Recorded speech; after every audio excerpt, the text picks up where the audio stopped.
করেছ, এবং এমন নারীদেরকে যারা আল্লাহ প্রদত্ত বাদীদের মধ্য থেকে তোমার মালিকানাধীন হয়েছে, আর তোমার চাচাতো, ফুফাতো, মামাতো, খালাতো বোনদেরকে যারা তোমার সাথে হিজরত করেছে, এবং এমন মুমিন নারীকে যে নিজেকে নবীর কাছে নিবেদন করেছে যদি নবী তাকে বিয়ে করতে চায়। এই সুবিধা দান বিশেষ করে তোমার জন্যে, অন্য মুমিনদের জন্য নয়। সাধারণ মুমিনদের উপর তাদের স্ত্রী ও বাঁদীদের ব্যাপারে আমি যে সীমারেখা নির্ধারণ করেছি তা আমি জানি। তোমাকে এই সীমারেখা থেকে এজন্যে আলাদা রেখেছি যাতে তোমার কোনো অসুবিধা না হয়, আর আল্লাহ ক্ষমাশীল ও মেহেরবান। তোমাকে ইখতিয়ার দেয়া হচ্ছে তোমার স্ত্রীদের মধ্য থেকে যাকে চাও নিজের থেকে আলাদা করে রাখো, যাকে চাও নিজের সাথে রাখো, এবং যাকে চাও আলাদা রাখার পরে নিজের কাছে ডেকে নাও। এতে তোমার কোনো ক্ষতি নেই। এভাবে বেশি আশা করা যায় যে তাদের চোখ শীতল থাকবে এবং তারা দুঃখিত হবে না, আর যা কিছুই তুমি তাদেরকে দেবে তাতে তারা সবাই সন্তুষ্ট থাকবে। আল্লাহ জানেন যা কিছু তোমাদের অন্তরে আছে, এবং আল্লাহ সর্বজ্ঞ ও সহনশীল। এরপর তোমার জন্য অন্য নারীরা হালাল নয়, এবং এদের জায়গায় অন্য স্ত্রীদের আনবে এ অনুমতিও নেই। তাদের সৌন্দর্য তোমাকে যতই মুগ্ধ করুক না কেন, তবে বাঁদীদের মধ্য থেকে তোমার অনুমতি আছে। আল্লাহ সব কিছু দেখাশোনা করছেন।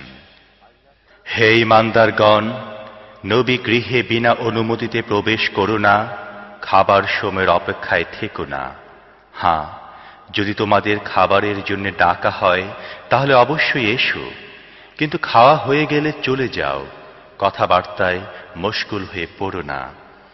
তোমাদের এসব আচরণ নবীকে কষ্ট দেয়, কিন্তু তিনি লজ্জায় কিছু বলেন না, এবং আল্লাহ হক কথা বলতে লজ্জা করেন না। নবীর স্ত্রীদের কাছে যদি তোমাদের কিছু চাইতে হয় তাহলে পর্দার পেছন থেকে চাও। এটা তোমাদের এবং তাদের মনের পবিত্রতার জন্য বেশি উপযোগী। তোমাদের জন্য আল্লাহর রসুলকে কষ্ট দেয়া মোটেই জায়েজ নয়, এবং তারপরে তার স্ত্রীদেরকে বিয়ে করাও জায়েজ নয়। এটা আল্লাহর দৃষ্টিতে মস্ত বড় গুনাহ। তোমরা কোন কথা প্রকাশ বা গোপন করো, আল্লাহ সব কিছুই জানেন।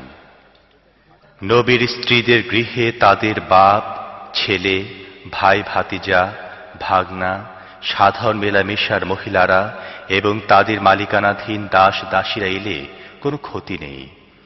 হে নারীগণ, তোমাদের আল্লাহর নাফরমানি থেকে দূরে থাকা উচিত। আল্লাহ প্রত্যেকটি জিনিসের প্রতি দৃষ্টি রাখেন। আল্লাহ ও তার ফেরেশতাগণ নবীর প্রতি দরুদ পাঠান। হে ঈমানদারগণ, তোমরাও তাঁর প্রতি দরুদ ও সালাম পাঠাও।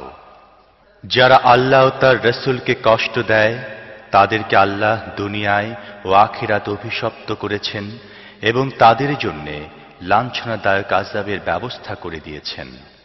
আর যারা মুমিন পুরুষ ও মহিলাদেরকে কোনো অপরাধ ছাড়াই কষ্ট দেয়, তার একটি বড় অপবাদ ও সুস্পষ্ট গুনাহের বোঝা নিজেদের ঘাড়ে চাপিয়ে নিয়েছে। হে নবী, তোমার স্ত্রীদের, কন্যাদের ও মুমিনদের নারীদেরকে বলে দাও তারা যেন তাদের চাদরের প্রান্ত তাদের উপর টেনে নেয়। এটি অধিকতর উপযোগী পদ্ধতি যাতে তাদেরকে চিনে নেওয়া যায় এবং কষ্ট না দেয়া হয়। আল্লাহ ক্ষমাশীল ও করুণাময়। যদি মুনাফিকরা এবং যাদের মনে গলদ আছে তারা, আর যারা মদিনায় উত্তেজনাকর গুজব ছড়ায় তারা নিজেদের তৎপরতা থেকে বিরত না হয়, তাহলে আমি তাদের বিরুদ্ধে পদক্ষেপ নেবার জন্যে তোমাকে উঠিয়ে দাঁড় করিয়ে দেব। তারপর খুব কমই তারা এই নগরীতে তোমার সাথে থাকতে পারবে। তাদের উপর লানত বর্ষিত হবে চারদিক থেকে। যেখানেই পাওয়া যাবে তাদেরকে পাকড়াও করা হবে এবং নির্দয়ভাবে হত্যা করা হবে। এটি আল্লাহর সুন্নাত।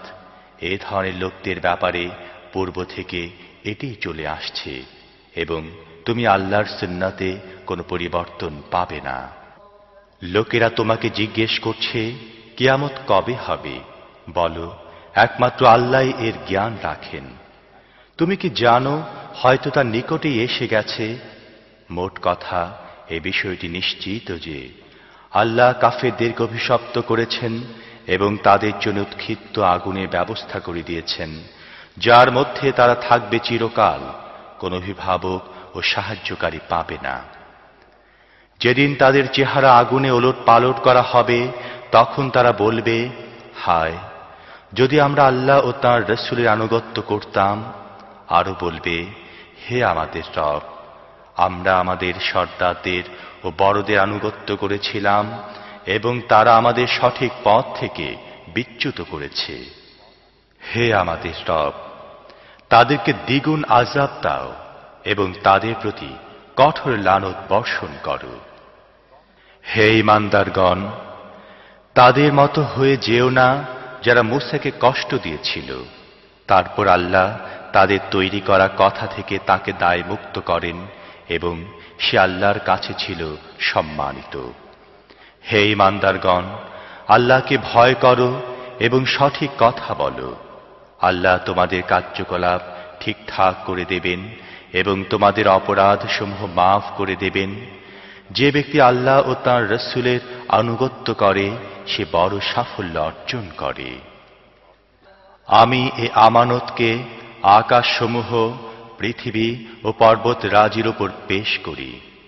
তারা একে বহন করতে রাজি হয়নি এবং তা থেকে ভীত হয়ে পড়ে, কিন্তু মানুষ একে বহন করেছে। নিঃসন্দেহে সে বড় জালেম ও অজ্ঞ। এই আমানতের বোঝা উঠাবার অনিবার্য ফল হচ্ছে এই যে আল্লাহ মুনাফিক পুরুষ ও নারী এবং মুশরিক পুরুষ ও নারীদেরকে সাজা দেবেন এবং মুমিন পুরুষ ও নারীদের তওবা কবুল করবেন। আল্লাহ ক্ষমাশীল ও করুণাময়।